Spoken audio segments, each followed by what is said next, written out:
Assalamualaikum teman-teman semuanya. Perkenalkan, nama saya Iglesia Damir Panjangan dengan NRP 332124011021. Nah, saya mahasiswa dari jurusan Rekayasa Mesin dan Industri dari Prodi Teknik Mesin Alat Berat Politeknik Negeri Madura. Nah, pada video kali ini teman-teman, di sini saya akan menjelaskan sistem steering tipe electrical power steering atau yang biasa disingkat dengan EPS. Apa sih itu EPS? EPS, Electrical Power Steering, adalah serangkaian sistem pada kemudi kendaraan yang dimana sistem kemudi ini dikontrol oleh serangkaian sistem kelistrikan yang dikontrol secara komputerisasi. Nah, pada video ini saya akan menjelaskan apa-apa saja komponen pada sistem steering tipe electrical power steering ini. Di sini ada wheel steering, ada sensor torsi putaran, ada rack and pinion gear, ada steering wheel column, ada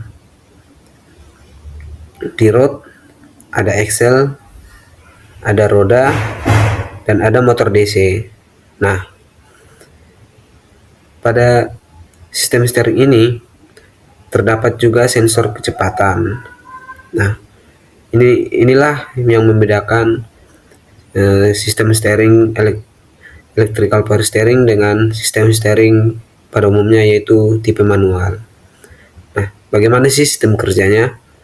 Saya akan mencoba mensimulasikannya teman-teman. Untuk arah putaran ke kiri. Nah, untuk putaran ke kiri, di saat wheel steering mulai diputar ke arah kiri, sensor putaran atau sensor torsi putaran akan mengirimkan data ke kontrol modul EPS. Nah, secara bersamaan sensor kecepatan dari roda juga akan mengirimkan data menuju kontrol modul EPS. Nah, apabila kecepatan yang dikirim adalah kecepatan 0 sampai 80 km per jam, maka kontrol modul EPS adalah aktif.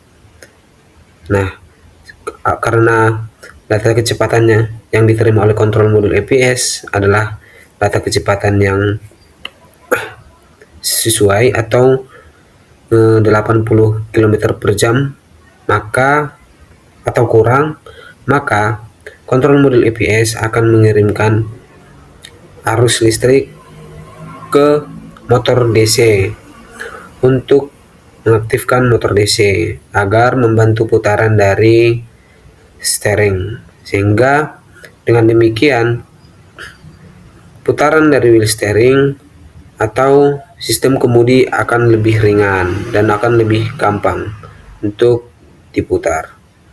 Nah, sama halnya untuk putaran arah ke kanan. Pada saat wheel steering diputar ke arah kanan, sensor kecepatan mengirim data ke kontrol modul EPS, sensor torsi putaran mengirim data ke kontrol modul EPS, kontrol modul EPS akan aktif dan mengirimkan data dan mengirimkan arus listrik atau akan mengaktifkan motor DC, sehingga motor DC akan membantu putaran dari wheel steering.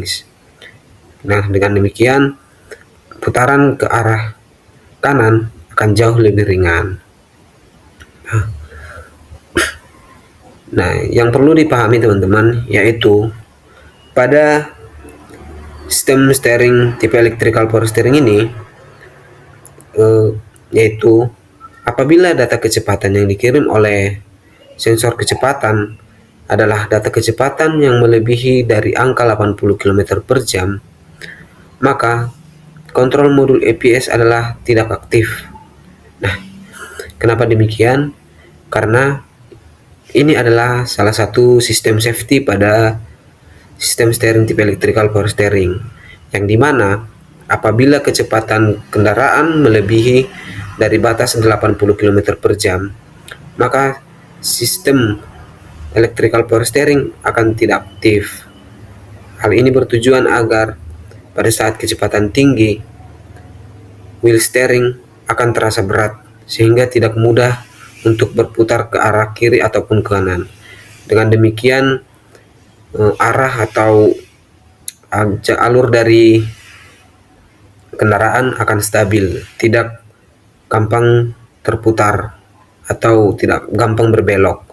Nah, inilah keuntungan dari penggunaan sistem steering atau penggunaan electrical power steering pada kendaraan.